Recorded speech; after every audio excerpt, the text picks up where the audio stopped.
Hello everyone. So next important chapter cover करते हैं, that is energy. ठीक है, तो इससे भी क्वेश्चन बनता है और काफ़ी सारे जो है हर साल क्वेश्चंस आते हैं इससे।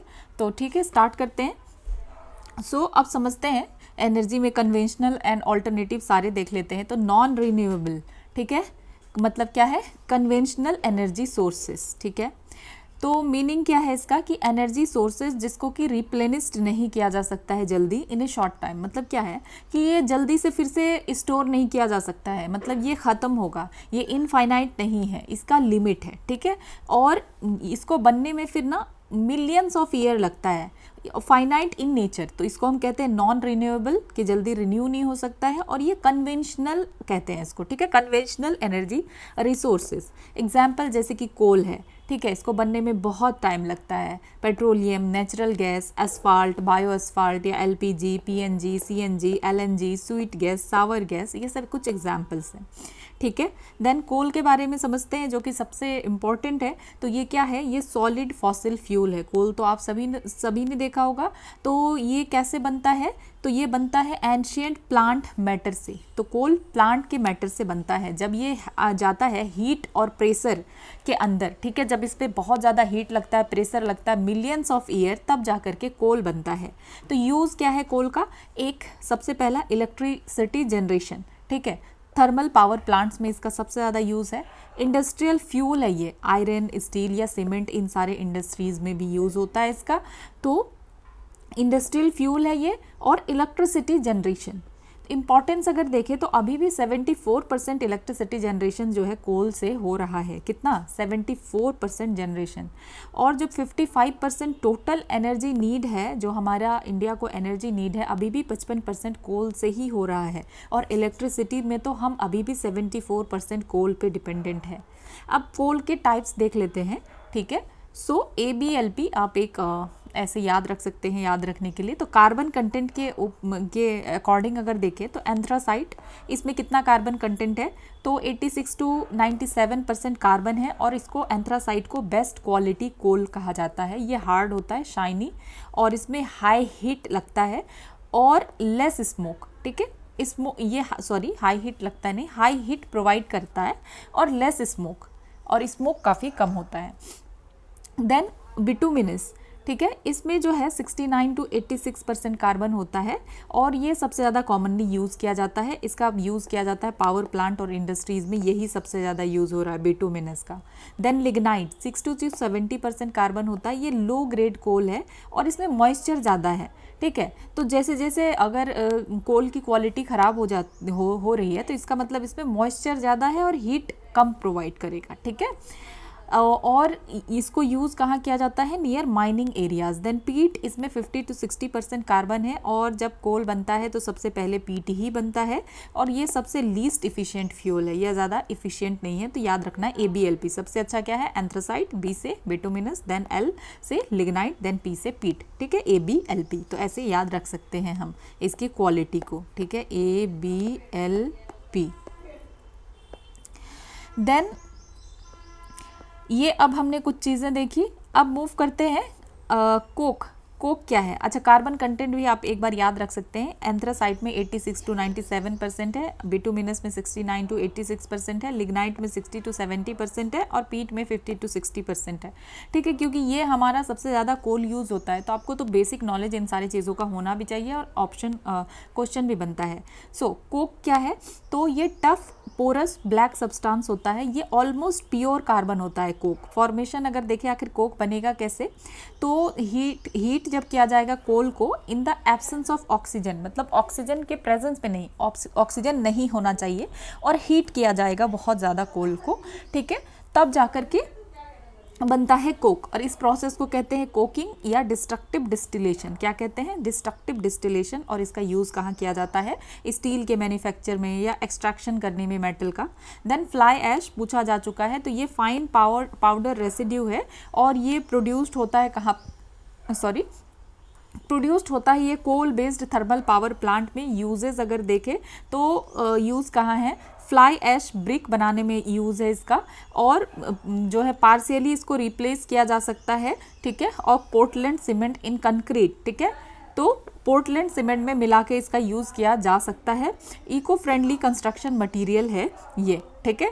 देन पेट्रोलियम, तो लिक्विड फॉसिल फ्यूल है। पेट्रोलियम भी क्या है? फॉसिल फ्यूल है। पेट्रोलियम को याद रखना है, लिक्विड फॉसिल फ्यूल। और ये जो है किससे बनता है? तो एंशियंट मैराइन ऑर्गेनिज्म से बनता है। अगर कोल का हमने देखे तो प्लांट मैटर से बनता है, लेकिन जो पेट्रोलियम है ये एंशियंट मैराइन ऑर्गेनिज्म, याद रखना है, ठीक है। कहाँ से? मैराइन ऑर्गेनिज्म से। यूजेस क्या है? ट्रांसपोर्टेशन फ्यूल है ये, पेट्रोल, डीजल, एटीएफ, ठीक है। और पावर जनरेशन में यूज़ होता है। उसके बाद पेट्रोकेमिकल इंडस्ट्री में यूज़ होता है, प्लास्टिक, सिंथेटिक्स, फाइबर वगैरह में। तो ये पेट्रोलियम है, क्या है? लिक्विड फॉसिल फ्यूल है और ये एंशियंट मेराइन ऑर्गेनिज्म से बनता है। देन फ्रैक्शनल डिस्टिलेशन समझते हैं कि ये फ्रैक्शनल डिस्टिलेशन क्या है ऑफ क्रूड ऑयल का। फ्रैक्शनल डिस्टिलेशन क्या है? तो ये एक प्रोसेस है जिससे कि सेपरेट किया जाता है क्रूड ऑयल को डिफरेंट पेट्रोलियम प्रोडक्ट्स में। बेसिक प्रिंसिपल क्या है इसमें? डिफरेंट कंपोनेंट का क्या है? डिफरेंट बॉइलिंग पॉइंट्स है। तो बेसिकली यहाँ पे क्या किया जा रहा है? सेपरेट किया जा रहा है क्रूड ऑयल को डिफरेंट पेट्रोलियम प्रोडक्ट्स में। और क्यों किया जा रहा है? सेपरेट करने की क्यों ज़रूरत है? कि जो डिफरेंट कंपोनेंट है ना, उसका डिफरेंट बॉइलिंग पॉइंट है। तो प्रोसेस क्या होता है? क्रूड ऑयल को हीट किया जाता है बहुत ही स्ट्रांगली, और फिर ये वेपर में टर्न होता है, और फिर वेपर राइज अप होकर के राइज अप द फ्रैक्शनिंग कॉलम। तो फ्रैक्शनिंग कॉलम को वेपर राइज अप करता है। तो नेक्स्ट अगर हम देखें फिर क्या होता है, जो डिफरेंट फ्रैक्शन होता है ना, ये क्या करता है? Condense at different temperature. तो डिफरेंट फ्रैक्शन फिर कंडेंस होगा डिफरेंट टेम्परेचर में। जो हैवियर फ्रैक्शन होगा ये कंडेंस होगा लोअर इन द कॉलम। तो जो कॉलम है उसमें जो हैवियर होगा वो कंडेंस होगा लोअर इन द कॉलम, और जो लाइटर फ्रैक्शन है वो कंडेंस्ड होगा हायर इन द कॉलम, ठीक है। तो ये कुछ चीज़ याद रखना है कि फ्रैक्शनल डिस्टिलेशन का कहने का क्या मतलब है कि इस यहाँ पे जो है सेपरेट करते हैं क्रूड ऑयल को डिफरेंट पेट्रोलियम प्रोडक्ट्स में। और इसका रीज़न सिंपल यही है क्योंकि डिफरेंट कंपोनेंट का डिफरेंट बॉइलिंग पॉइंट है, इस वजह से, ठीक है। तो जो इसमें से मेन प्रोडक्ट हमें क्या मिलेगा क्रूड ऑयल से? एलपीजी मिलेगा, पेट्रोल या gasoline, kerosene, diesel, lubricating oil या बिटुमिन रेसिड्यू। तो ये सब कुछ फिर हमें मिलेगा ये फ्रैक्शनल डिस्टिलेशन प्रोसेस। अब नेक्स्ट देखते हैं एलपीजी, ठीक है, लिक्विफाइड पेट्रोलियम गैस। तो ये क्या है? फ्लैमेबल मिक्सचर है हाइड्रोकार्बन गैसेस का। तो याद रखना है एलपीजी में क्या है? हाइड्रोकार्बन गैसेस का मिक्सचर है। मेन कंपोनेंट क्या है इसमें? प्रोपेन, ब्यूटेन और आइसोब्यूटेन। कौन सा मेन कंपोनेंट है आपको याद होना चाहिए? Propane, butane, isobutane. Then special feature अगर हम देखें तो स्मेल, ठीक है। मतलब एलपीजी नेचुरली क्या है ना, ऑर्डरलेस है। और जब मिथाइल मरकैप्टन को ऐड किया जाता है, ठीक है, ताकि इसमें, क्योंकि ये ऑर्डरलेस है, फिर तो हमें पता ही नहीं चलेगा अगर ये लीक होता है या कुछ होता है। तो इसीलिए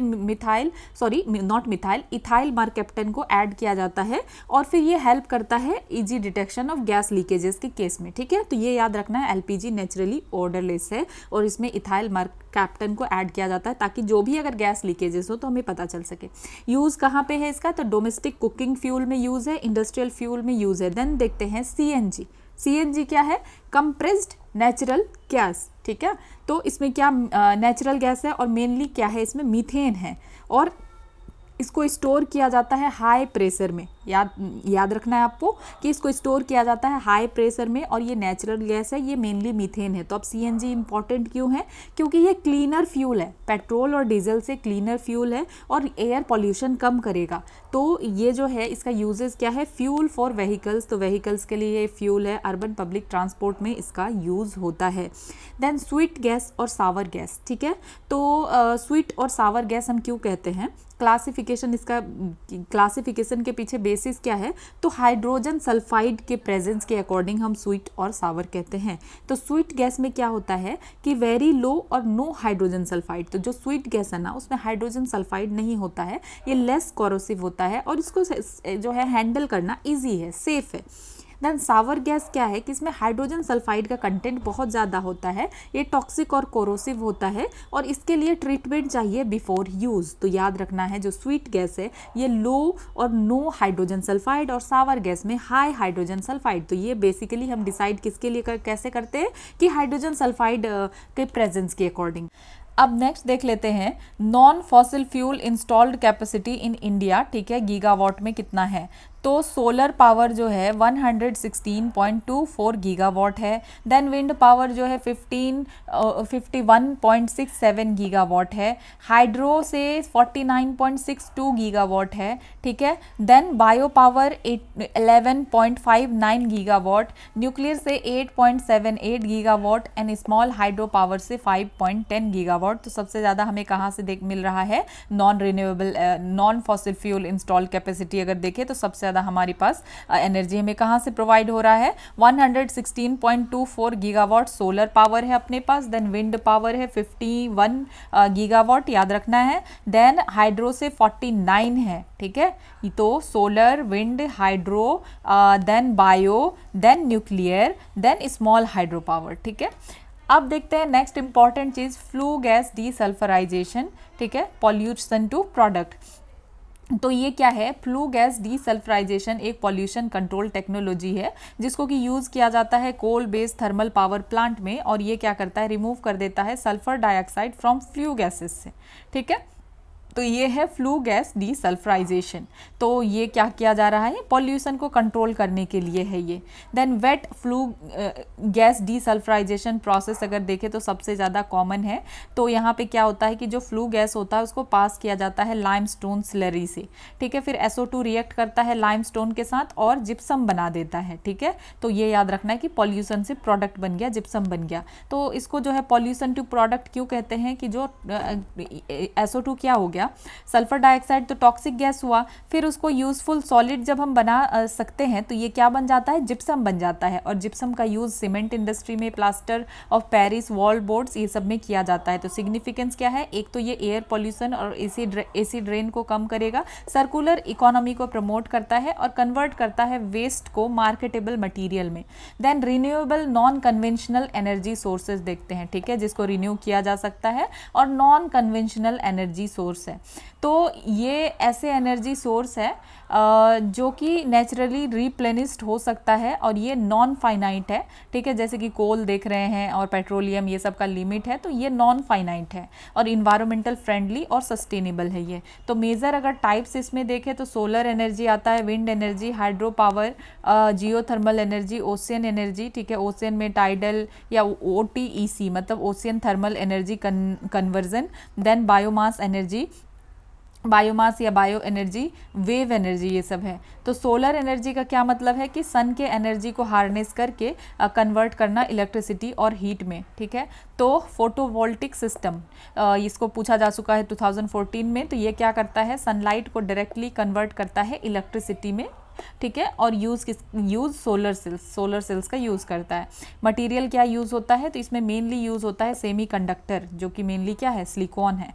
वर्किंग अगर देखें इसका, फोटोवोल्टिक इफेक्ट, तो क्या होता है कि जैसे ही सनलाइट फॉल करता है सोलर सेल्स के ऊपर तो इलेक्ट्रॉन्स जो भी होता है ना वो डिसलॉज हो जाता है और फिर इलेक्ट्रिक करंट क्रिएट करता है। यूजेस क्या है, तो रेसिडेंशियल रूफटॉप्स पे और कमर्शियल बिल्डिंग्स में और सोलर पंप्स, स्ट्रीट लाइट, यहाँ पे इसका यूज़ किया जाता है सोलर एनर्जी फोटोवोल्टिक सिस्टम, ठीक है।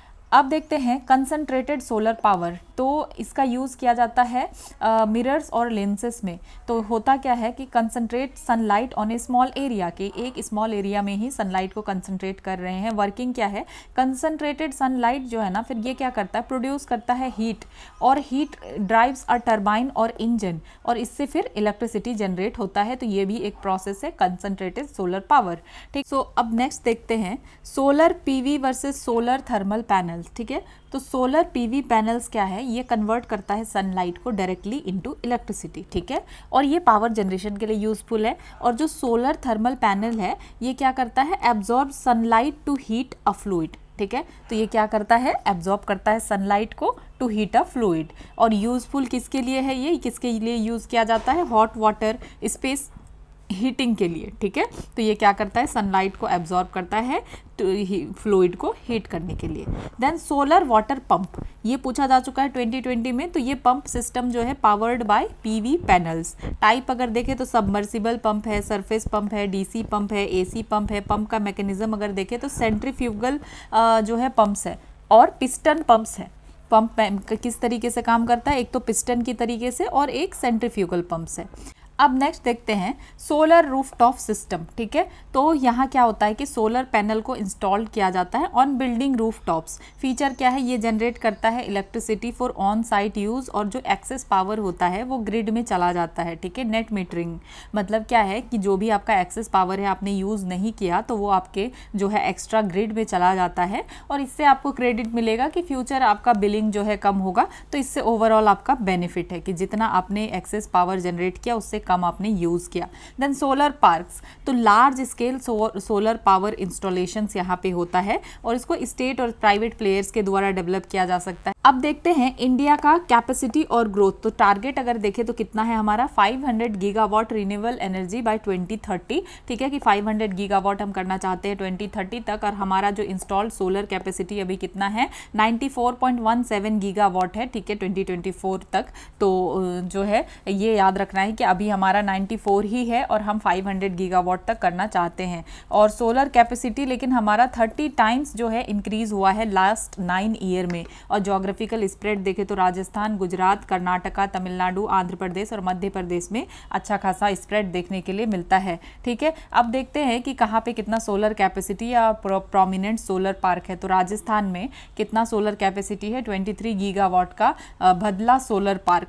देन गुजरात में 10.13 गीगावाट का गुजरात में कौन सा प्रोमिनेंट सोलर प्लांट है, चरंका सोलर पार्क। ठीक है, देन कर्नाटका में 9.05 गीगावाट और यहाँ पे है पावागढ़ा सोलर पार्क। और तमिलनाडु में 8.1 गीगावाट और यहाँ पे जो सोलर पार्क है क्या है, कमूठी सोलर पावर प्रोजेक्ट। और महाराष्ट्र में 4.8 गीगावाट सकरी सोलर पावर प्लांट। तो राजस्थान में याद रखना है 23 गीगावाट, भदला, गुजरात में चरनका और कर्नाटका में पावागढ़ा, तमिलनाडु में कमूठी। ठीक है, और महाराष्ट्र में सकरी।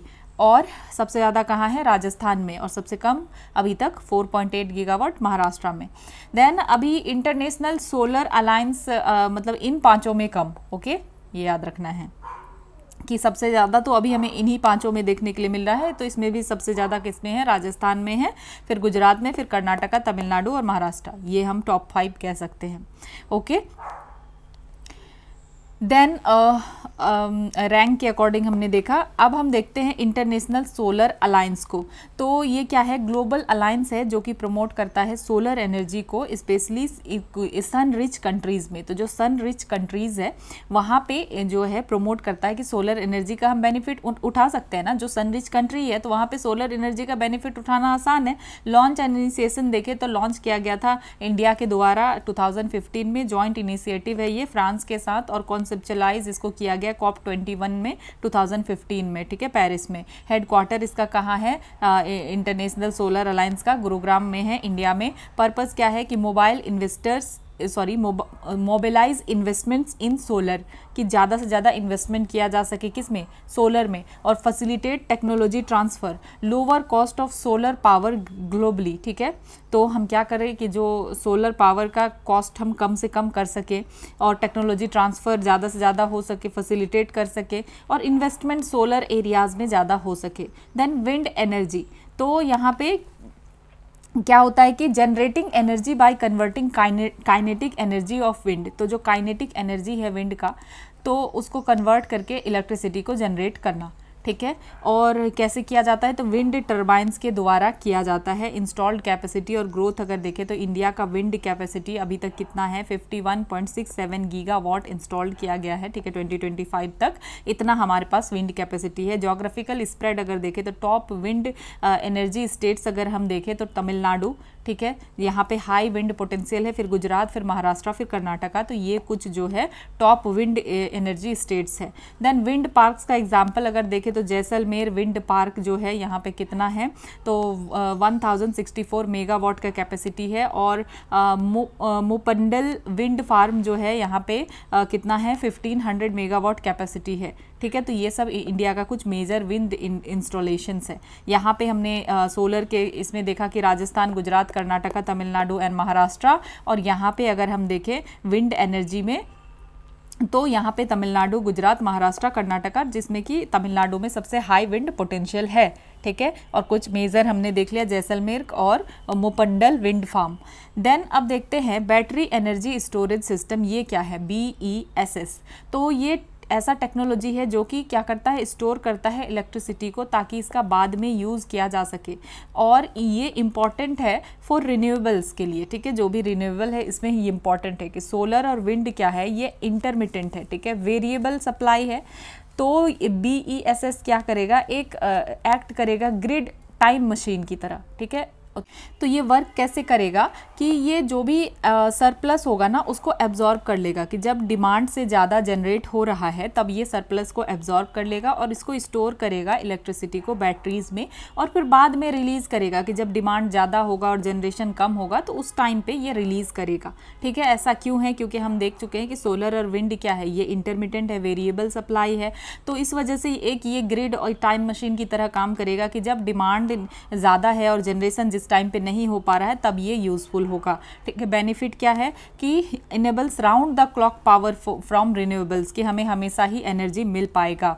देन जियोथर्मल एनर्जी, तो energy derive from natural heat of the earth, की अर्थ के हीट से, अर्थ के नेचुरल हीट से जो एनर्जी प्रोवाइड होगा, एनर्जी हमें मिलेगा, तो वो जियोथर्मल एनर्जी है। और ये मेनली कहाँ मिलेगा, वॉल्केनिक और टेक्टोनिकली एक्टिव रीजन में मिलेगा। अगर करंट स्टेटस अगर देखें तो इंडिया में इसका इंस्टॉल कैपेसिटी अभी 2024 तक कितना है, तो यहाँ पे अगर हम देखें तो कोई भी कमर्शियल पावर प्रोडक्शन अब तक नहीं हुआ है इसमें, ठीक है।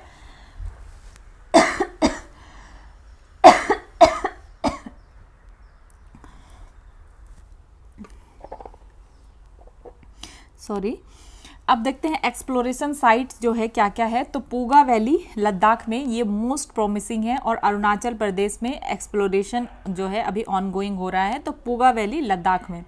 देन पोटेंशियल कैपेसिटी अगर देखें तो एस्टिमेटेड पोटेंशियल कितना है इसमें, तो 10.6 गीगावाट, मतलब 10,600 मेगावाट इसका पोटेंशियल है।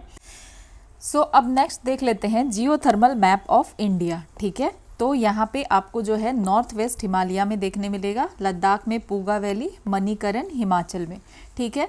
देन नॉर्थ ईस्ट इंडिया से ज़्यादा आपको नॉर्थ वेस्ट में देखने के लिए मिलेगा। फिर ये वाला जो रीजन है सोहना वाले, ठीक है, यहाँ पे। देन जो सोनाटा वाला रीजन है इस वाले रीजन में, ठीक है, ये गोदावरी बेसिन में भी कुछ मिलेगा, महानदी बेसिन में, कैम्बे बेसिन में, ठीक है। और ये वाले वेस्ट कोस्ट में मुंबई के साइड ये वाली जगह में आपको मिलेगा, राजापुर, गणेशपुरी, ठीक है, इन सारे जगह में। तो जो मेजर जियोथर्मल रीजन है तो नॉर्थ वेस्ट हिमालय में, जम्मू एंड कश्मीर में, ठीक है, और हिमाचल में। और हाईएस्ट पोटेंशियल यहीं पे देखने के लिए मिलता है पूगा और मणिकरण में। नॉर्थ ईस्ट हिमालय में देखें तो मॉडरेट पोटेंशियल है, कैम्बे बेसिन गुजरात में, यहाँ अच्छा हीट जोन है। वेस्ट कोस्ट महाराष्ट्र में गणेशपुरी और राजापुर में है। देन सोनाटा बेल्ट जो सेंट्रल इंडिया में है, नर्मदा ताप्ती वाले रीजन पे। Then Godavari basin Andhra region पे। देन महानदी बेसिन उड़ीसा, ठीक है, यहाँ पे। और Andaman and Nicobar Barren Island, यहाँ वॉल्केनिक है ये, तो हाई पोटेंशियल यहाँ पे भी देखने के लिए बैरन आइलैंड में मिलता है, ठीक है।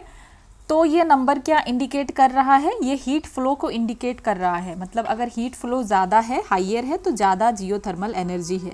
देन जियोथर्मल ग्रेडियंट, तो ये क्या दिखा रहा है कि फास्टर टेम्परेचर राइज अंडरग्राउंड, ठीक है। तो यहाँ पे हमें ऑलरेडी कुछ चीज़ें इस मैप से पता चलता है। देन अब नेक्स्ट मूव करते हैं नेशनल जियोथर्मल एनर्जी पॉलिसी की तरफ। 2025 में ये आया है। तो हार्नेसिंग पोटेंशियल, मतलब जितना ज़्यादा से ज़्यादा हो सके हम पोटेंशियल को हार्नेस कर सके। अनलॉक 10,600 मेगावाट जियोथर्मल कैपेसिटी, ठीक है। और इसमें क्या करना है कि हमारा जो है एनर्जी सिक्योरिटी को इम्प्रूव कर सके हम, और provide reliable base load power, ठीक है, ताकि एक रिलायबल बेस लोड पावर हो, 24/7 हमारे पास पावर आ सके। और जो है हमारा जो ये जियोथर्मल कैपेसिटी है कि कितना हो सकता है, 10,600 मेगावाट हो सकता है, तो उसको हम अनलॉक कर पाए, ठीक है, मतलब ज़्यादा से ज़्यादा इस चीज़ का फ़ायदा उठा सके।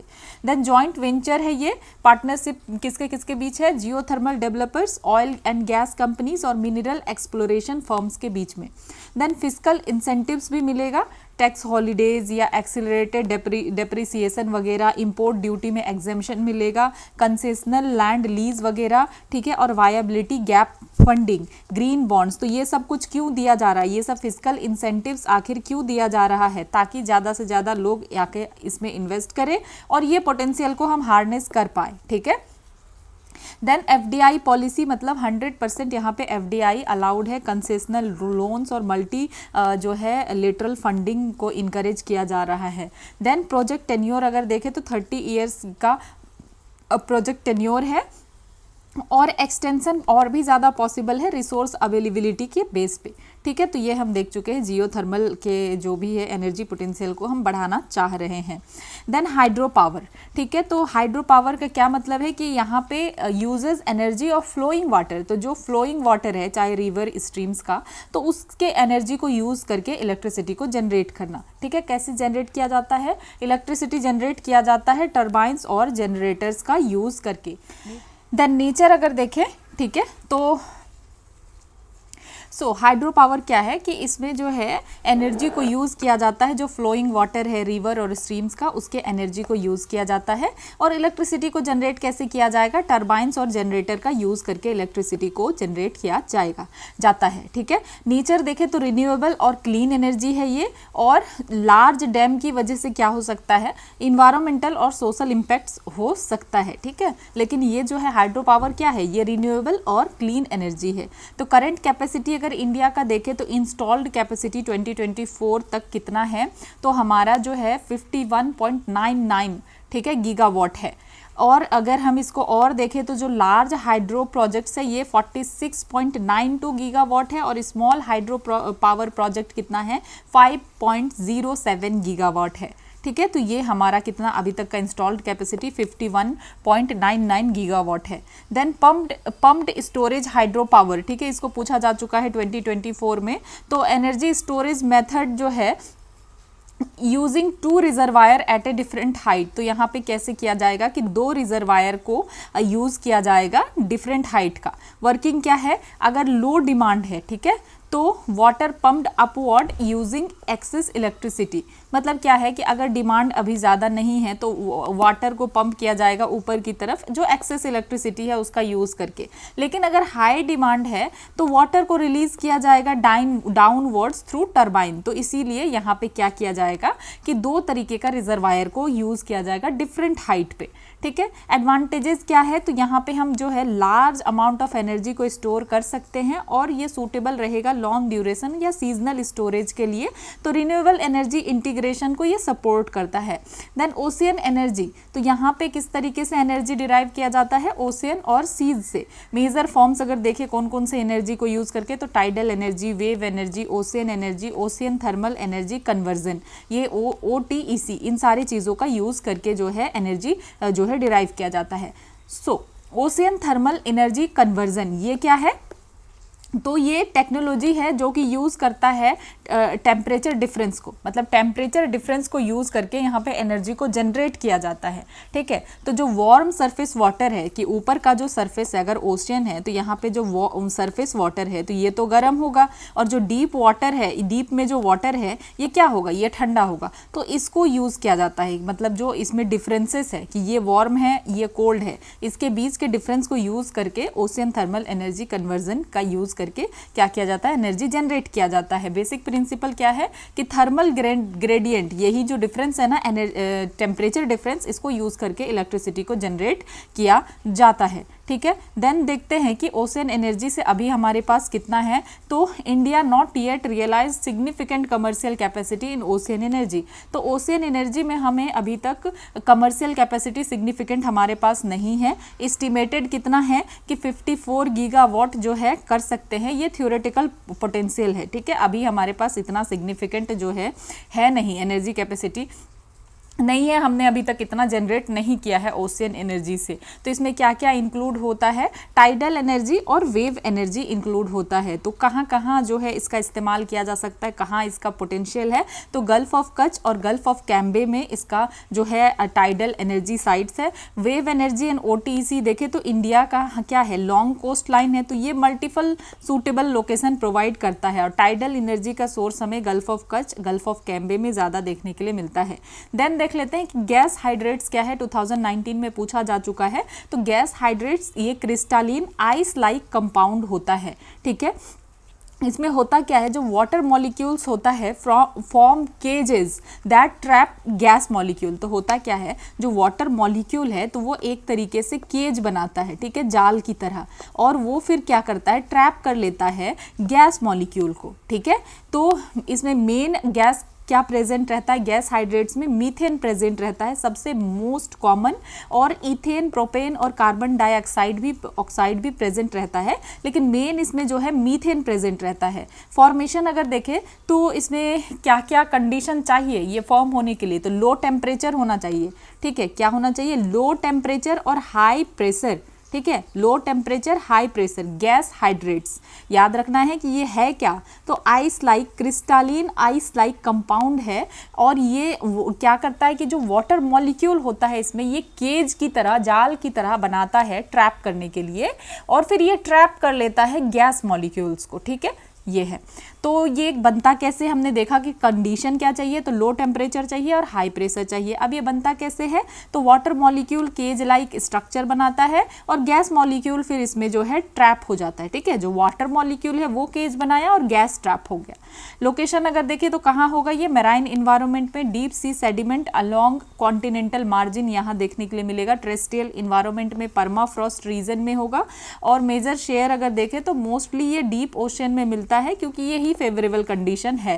देन एनर्जी सिग्निफिकेंस अगर देखें, एनर्जी का क्या सिग्निफिकेंस है, इसका एनर्जी में क्या सिग्निफिकेंस है, तो जो ये मीथेन हाइड्रेट्स है इसमें ह्यूज क्वांटिटी है नेचुरल गैस का, ठीक है, मतलब मीथेन हाइड्रेट्स में अच्छा खासा नेचुरल गैस पाया जाता है, जो कि एक पोटेंशियल फ्यूचर एनर्जी रिसोर्स बन सकता है, ठीक है। एनर्जी रिसोर्स इंपॉर्टेंट है, क्योंकि एनर्जी के बिना तो कुछ हो ही नहीं सकता, ठीक है। सबसे ज़्यादा ज़रूरी किस चीज़ का है, एनर्जी। एक दिन आपके घर में अगर लाइट नहीं रहता है तो लगता है कि कुछ भी काम नहीं हो पा रहा है, ना पानी आपको मिल पाएगा, ना आप फ़ोन चार्ज कर पाएंगे, ना कोई भी चीज़, इवन लाइट नहीं, तो ऐसा लगता है कि लाइफ रुक जाता है। तो एनर्जी हमारे लिए बहुत ही ज़्यादा इंपॉर्टेंट है। ये तो घर की बात हुई, इंडस्ट्री पे तो और भी इम्पैक्ट पड़ता है, ठीक है।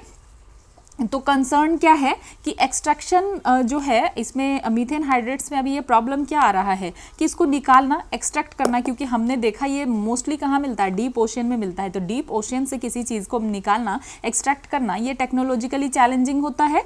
तो इन्वायरमेंटल रिस्क भी है अगर मीथेन लीक हो जाए, तो ये सब कुछ इसके साथ जुड़ा हुआ कंसर्न है। अब देखते हैं बायोमास एनर्जी, बायोफ्यूल्स, ठीक है, ये क्या है, तो ये एनर्जी फ्रॉम ऑर्गेनिक मटेरियल्स की, ऑर्गेनिक मटेरियल्स जो हमें एनर्जी मिलता है। अब ऑर्गेनिक मटेरियल क्या हुआ, जैसे कि वुड है, एग्रीकल्चर का रेसिड्यू हो गया, या प्लांट बेस्ड मटेरियल, प्लांट से रिलेटेड या एग्रीकल्चर से जो भी बचा खुचा रेसिड्यू मिला, या वुड है, इन सारी चीज़ से बायोमास एनर्जी बनता है, ठीक है।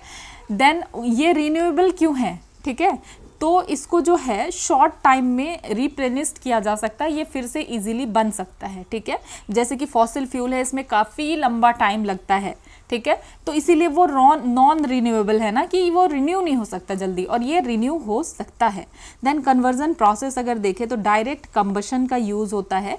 यहाँ पे क्या किया जाता है, burning biomass to produce heat, ठीक है, तो बायोमास को बर्न करके हीट प्रोड्यूस किया जाता है, और हीट को यूज़ किया जाता है इलेक्ट्रिसिटी को जनरेट करने में।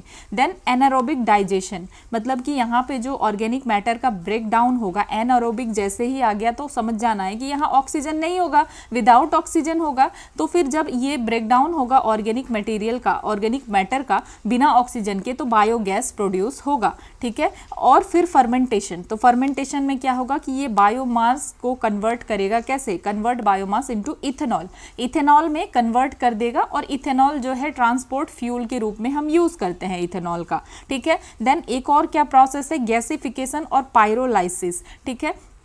यहाँ पे क्या किया जाएगा, बायोमास को हीट किया जाएगा हाई टेम्परेचर में, और प्रोड्यूस करेगा ये सिन गैस और बायो ऑयल, ठीक है। तो सिन गैस और बायो ऑयल प्रोड्यूस करेगा। प्रॉपर्टीज़ क्या है इसका कि ये रिन्यूएबल है, लोकली अवेलेबल है, और हमने वेस्ट को क्या बना दिया, एनर्जी बना दिया, तो वेस्ट टू एनर्जी का पोटेंशियल है।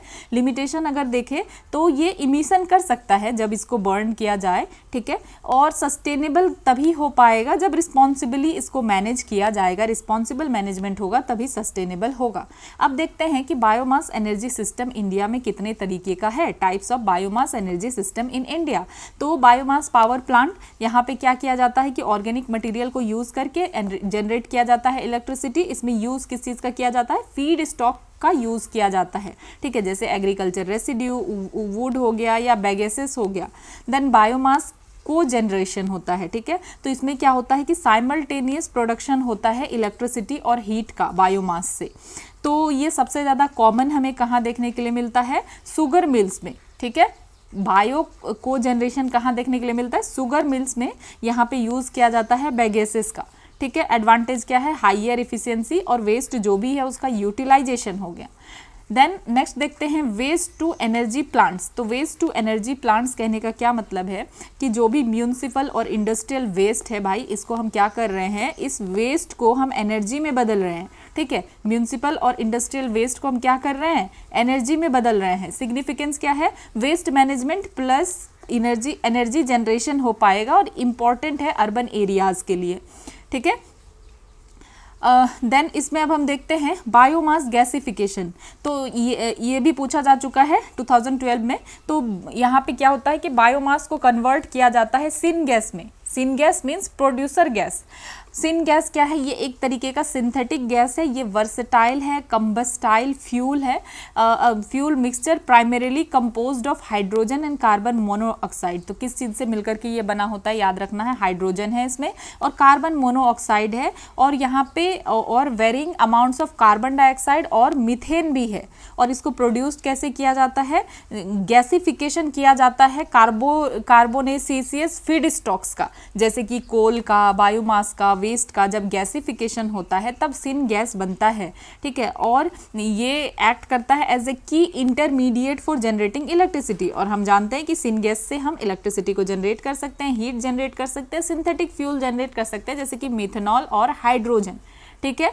तो ये सिन गैस जो है इंपॉर्टेंट है। तो बायोमास गैसिफिकेशन का क्या मतलब है कि बायोमास को कन्वर्ट किया जाता है सिन गैस में। सिन गैस क्या है, प्रोड्यूसर गैस है। और सिन गैस के बारे में भी हम जान चुके हैं कि सिन गैस में हाइड्रोजन है, कार्बन मोनोऑक्साइड है और कार्बन डाइऑक्साइड और मीथेन वगैरह भी है, और इसको प्रोड्यूस किया जाता है गैसिफिकेशन प्रोसेस से, ठीक है। किस चीज़ का गैसिफिकेशन होगा, कोल हो गया, बायोमास हो गया, या वेस्ट का गैसिफिकेशन करके जो है हम सिन गैस को पा सकते हैं, ठीक है। और ये क्या करेगा, जनरेट करेगा इलेक्ट्रिसिटी, हीट और सिंथेटिक फ्यूल, जैसे कि मिथेनॉल और हाइड्रोजन। तो यूज क्या है सिन गैस का, पावर जनरेशन, हम ऑलरेडी पढ़ चुके हैं, फ्यूल है इंजन का।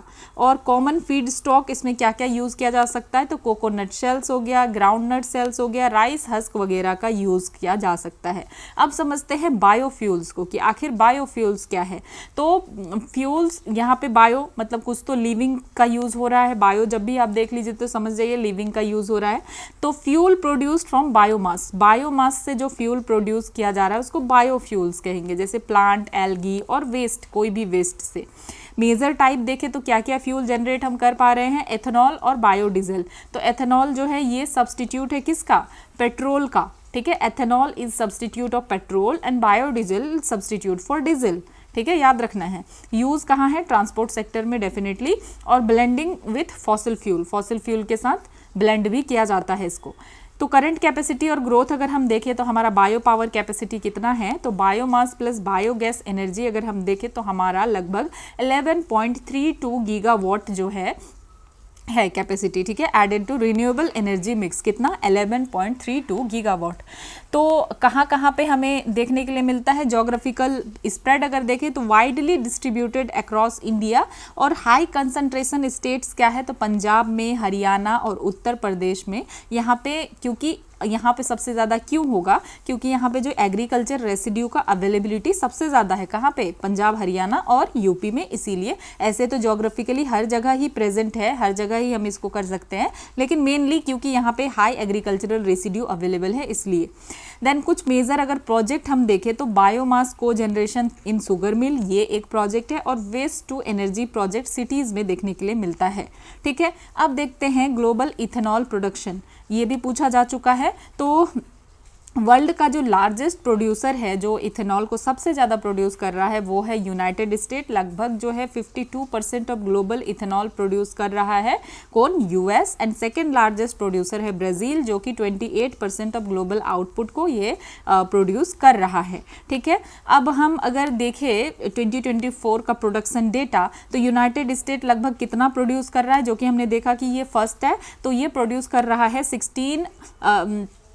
16,219 मिलियन गैलन्स ये प्रोड्यूस कर रहा है। और इनका मेनली फूड स्टॉक क्या है, तो हम जानते हैं अमेरिका में सबसे ज़्यादा क्या अवेलेबल है, कॉर्न ही अवेलेबल है। देन ब्राज़ील में लगभग 8,780 मिलियन गैलन्स यहाँ प्रोड्यूस होता है। और इसका फीड स्टॉक क्या है, शुगर केन है। तो आप देख लीजिए फीड स्टॉक क्या यूज़ हो रहा है, क्योंकि यहाँ ब्राज़ील में सबसे ज़्यादा शुगर केन है और यूएस में सबसे ज़्यादा कॉर्न है, तो कॉर्न का यूज़ किया जाता है। ठीक है, तो अब अगर कंपेरेटिव इनसाइट देखें तो ब्राज़ील जो है 2005 तक लीडिंग प्रोड्यूसर था, लेकिन फिर यूएस जो है लीडिंग प्रोड्यूसर हुआ कब? 2005 के बाद। इससे पहले ब्राज़ील ही सबसे ज़्यादा जो है प्रोड्यूस करता था इथेनॉल को। ठीक है, अब की डिफरेंस अगर देखें तो वही ऑलरेडी हम समझ चुके हैं कि यूएस का कॉर्न बेस्ड इथेनॉल है और ब्राज़ील का शुगर केन बेस्ड इथेनॉल है। ठीक है, अब देखते हैं waste to power, waste to energy. तो ये क्या है, तो यहाँ पे क्या है कि जो भी वेस्ट मटेरियल है उसको हम कन्वर्ट कर रहे हैं इलेक्ट्रिसिटी में, हीट में और फ्यूल में। तो आपने क्या किया, वेस्ट था, वेस्ट मटेरियल को एनर्जी में कन्वर्ट कर दिया। तो ये ज़रूरी क्यों है, क्योंकि ये जो दो इन्वायरमेंटल चैलेंज है ना, उसको साइमल्टेनियसली सॉल्व कर रहा है। एक तो वेस्ट मैनेजमेंट पॉसिबल हो पा रहा है, दूसरा एनर्जी भी हम जनरेट कर रहे हैं, जो कि एक इशू है। ठीक है, तो अगर कन्वर्जन प्रोसेस हम देखें तो यहाँ पे क्या क्या प्रोसेस है, तो सबसे ज़्यादा अगर देखें तो थर्मल टेक्नोलॉजीज़ है और नॉन थर्मल टेक्नोलॉजीज़ भी यूज़ होता है। अब देख लेते हैं कि थर्मल टेक्नोलॉजीज़ में क्या क्या होता है। तो इंसिनरेशन, इंसिनरेशन के क्या मतलब है कि वेस्ट को बर्न किया जाता है, जलाया जाता है बहुत ही ज़्यादा हाई टेम्परेचर में, वेरी हाई टेम्परेचर में, तो ये इंसिनरेशन होता है। सो आउटपुट क्या निकलता है इंसिनरेशन का, तो इंसिनरेशन का आउटपुट है heat. Okay, give me a moment. So output क्या निकलता है, हीट, जिसको कि यूज किया जाता है पावर जनरेशन के लिए। ठीक है, और क्या निकलता है, ऐश और फ्लू गैसेस। पर्पस क्या है, ताकि जो है जो भी वेस्ट है उसके वॉल्यूम को कम किया जा सके, मींस वेस्ट को कम किया जा सके और एनर्जी को जनरेट किया जा सके।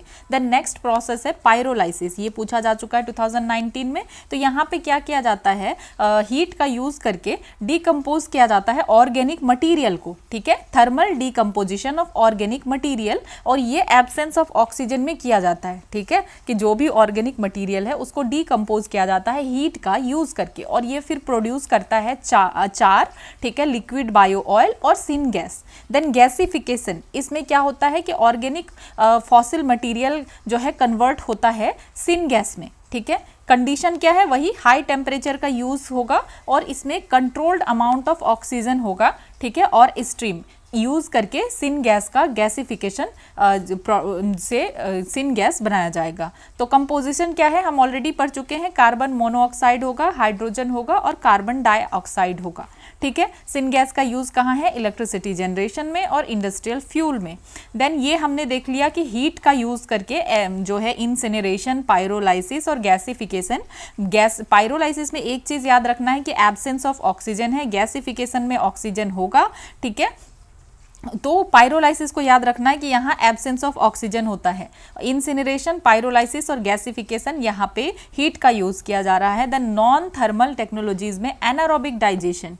ठीक है, एनारोबिक डाइजेशन मतलब क्या है कि बायोलॉजिकल ब्रेकडाउन किया जाएगा ऑर्गेनिक वेस्ट का। ठीक है, और ये होगा विदाउट ऑक्सीजन, इसीलिए कहा जा रहा है एनारोबिक। आउटपुट क्या होगा यहाँ पे, बायोगैस। ठीक है, और बायोगैस का कंपोजिशन देखें तो क्या क्या रहेगा, मीथेन और कार्बन डाइऑक्साइड होता है। ठीक है, तो बायोगैस में क्या क्या है, मीथेन और कार्बन डाइऑक्साइड, और इसका यूज कहाँ है, इलेक्ट्रिसिटी जनरेशन में, हीट प्रोडक्शन में। देन जो दूसरा प्रोसेस है दैट इज फर्मेंटेशन। तो यहाँ पे क्या किया जाता है कि माइक्रो ऑर्गेनिज्म जो है वो क्या करता है, ऑर्गेनिक वेस्ट को बायोफ्यूल में कन्वर्ट करता है, और कॉमनली इसका यूज फर्मेंटेशन का किया जाता है इथेनॉल प्रोडक्शन में। तो याद रखना है, इथेनॉल प्रोडक्शन में कॉमनली फर्मेंटेशन का यूज किया जाता है। तो हमने नॉन थर्मल में देखा कि एक एनारोबिक डाइजेशन हुआ। ठीक है, मतलब क्या है यहाँ पे कि बिना किसी ऑक्सीजन के बिना ही यहाँ पे जो भी है बायोलॉजिकल ब्रेकडाउन हो रहा है। तो यहाँ पे हमने देखा फर्मेंटेशन को कॉमनली जो है यूज़ किया जाता है इथेनॉल प्रोडक्शन में। इसमें जो है क्या करते हैं, माइक्रो ऑर्गेनिज्म कन्वर्ट करता है ऑर्गेनिक वेस्ट को बायोफ्यूल्स में। ठीक है, तो पायरोलाइसिस में हमने क्या देखा कि कोई ऑक्सीजन इन्वॉल्व नहीं होगा, गैसिफिकेशन में लिमिटेड ऑक्सीजन या स्टीम होगा। गैसिफिकेशन में यहाँ पे क्या होगा, लिमिटेड ऑक्सीजन और स्टीम होगा। ठीक है, आई थिंक मैंने स्ट्रीम बोल दिया था, स्ट्रीम नहीं स्टीम।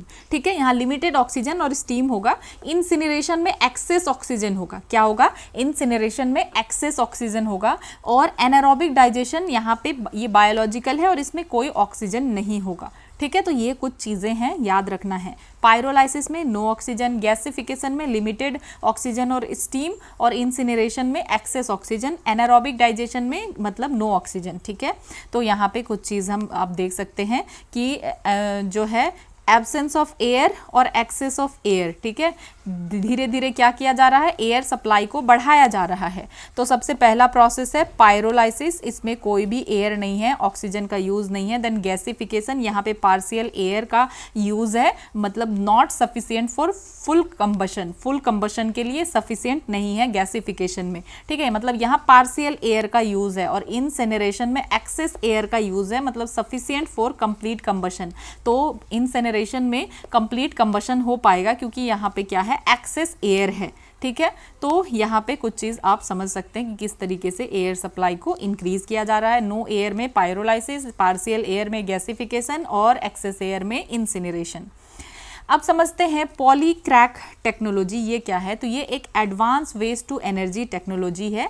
यहाँ पे जो मिक्स्ड वेस्ट है इसको कन्वर्ट किया जाता है यूजेबल एनर्जी और प्रोडक्ट्स में। सो बेसिक प्रिंसिपल यहाँ पे क्या यूज होता है, तो हेट्रोजेनस कैटालाइटिक प्रोसेस का यूज होता है। एक सॉलिड कैटलिस्ट का यूज किया जाता है ताकि ब्रेक डाउन किया जा सके वेस्ट में और प्रोसेस हो सके multiple type of waste together की, एक साथ बहुत सारे वेस्ट का जो है प्रोसेसिंग हो रहा है। फीड स्टॉक फ्लेक्सिबिलिटी मतलब क्या है, plastic waste, rubber waste, organic waste और म्युनिसिपल और इंडस्ट्रियल वेस्ट। तो एक साथ काफी सारी तरीके के वेस्ट को प्रोसेस किया जा सकता है। तो प्रोसेस और ऑपरेशन देखें तो ये हैंडल कर सकता है हेट्रोजेनस मतलब मिक्स्ड वेस्ट को बिना सेग्रीगेशन के। ऐसे यहाँ सेग्रीगेशन की जरूरत नहीं है, यही खास बात है। तो कन्वर्जन आउटपुट, फिर हमें आउटपुट में क्या मिलेगा, अगर हम कन्वर्ट करेंगे तो आउटपुट में हमें क्या मिलेगा, तो हाइड्रोकार्बन लिक्विड फ्यूल मिलेगा। ठीक है, तो ये सब्सटीट्यूट कर सकता है फॉसिल फ्यूल को, then gas, then carbon, then water. ठीक है, तो गैस का यूज़ किस लिए किया जाता है, फॉर हीटिंग और इलेक्ट्रिसिटी जनरेशन, और कार्बन को यूज़ किया जाता है इंडस्ट्रियल एप्लीकेशंस में। ठीक है, मतलब इसका इंडस्ट्रियल एप्लीकेशंस है। तो कन्वर्जन आउटपुट क्या क्या निकला, hydrocarbon liquid fuel, gas, carbon और वाटर। ठीक है, इन्वायरमेंटल इम्पैक्ट क्या है, तो जो लैंड फिल हम देख पा रहे हैं कि लैंड पूरा वेस्ट से भर गया है, तो वो कम होगा और वेस्ट को हम एनर्जी में कन्वर्ट कर पाएंगे और प्रेशर जो है लैंड फिल पे घटेगा। लोअर इमिशन, तो यहाँ पे ग्रीन हाउस गैस का इमिशन कम होगा। ठीक है, और ये क्लीनर है, जो भी ट्रेडिशनल डिस्पोजल मेथड है उससे ये क्लीन है, डंपिंग और बर्निंग से क्लीन है। ये एप्लीकेशन कहाँ है, वही वेस्ट मैनेजमेंट यहाँ पे हम करेंगे, इसके सहायता से फ्यूल प्रोड्यूस करेंगे, एनर्जी रिकवरी होगा। ठीक है, और देख लेते हैं कुछ रिसेंट और एडवांस्ड एनर्जी जनरेशन सोर्सेस। तो बायोफ्यूल्स, ठीक है, तो बायोफ्यूल्स नाम से ही आपको पता चल रहा है, बायो मतलब कुछ लिविंग। ठीक है, और रिसेंटली लिविंग मटेरियल से फ्यूल डिराइव किया जाएगा तो इसको हम कहेंगे बायोफ्यूल। तो ये रिन्यूएबल क्यों है, क्योंकि ये हम ऑलरेडी पढ़ चुके हैं कि इसको रिप्लेनिश करना इजी है। ठीक है, तो इसके फीड स्टॉक को रिप्लेनिश करना आसान है, तुरंत बन जाएगा। ठीक है, ऐसा कोई बहुत मुश्किल नहीं है कि काफ़ी सारा टाइम लग रहा है। तो मेजर टाइप इसमें है इथेनॉल और मिथेनॉल। ठीक है, तो इथेनॉल जो है एल्कोहल बेस्ड बायोफ्यूल है। इथेनॉल क्या है, एल्कोहल बेस्ड बायोफ्यूल है, इसको ब्लेंड किया जाता है पेट्रोल के साथ। और मिथेनॉल क्या है, इसको बायोमास से जो है प्रोड्यूस किया जा सकता है और ये इमर्जिंग ऑल्टरनेटिव ट्रांसपोर्ट फ्यूल है। तो याद रखना है, इथेनॉल जो है अल्कोहल बेस्ड है और ये बायोमास से हमें मिलेगा। इथेनॉल को हम ब्लेंड करते हैं पेट्रोल के साथ। ठीक है, तो सिग्निफिकेंस क्या है, इन्वायरमेंटल बेनिफिट है कि लो कार्बन इमिशन होगा compare to fossil fuel. Fossil fuel में बहुत ज़्यादा कार्बन इमिशन होता है। एनर्जी सिक्योरिटी हमारा अच्छा होगा। ठीक है, मतलब ऑयल इंपोर्ट पे हम डिपेंड नहीं रहेंगे। ब्लेंडिंग एडवांटेज भी है, इसमें क्या है कि ethanol petrol blending reduces vehicular emission, कि एथेनॉल और पेट्रोल को जो ब्लेंड किया जा रहा है, ठीक है, तो इससे क्या होगा, वेहिकुलर इमिशन कम होगा और फॉसिल फ्यूल कंजम्पशन भी कम होगा। ठीक है, ये कुछ चीज़ें हैं। तो पॉलीक्रैक ये क्या है, ये कैटालाइटिक मिक्स्ड वेस्ट और फ्यूल आउटपुट है। बायोफ्यूल्स क्या है, रिन्यूएबल है और इसको ब्लेंड कर सकते हैं पेट्रोल के साथ। वेस्ट टू एनर्जी मतलब waste management plus energy generation दोनों हो रहा है।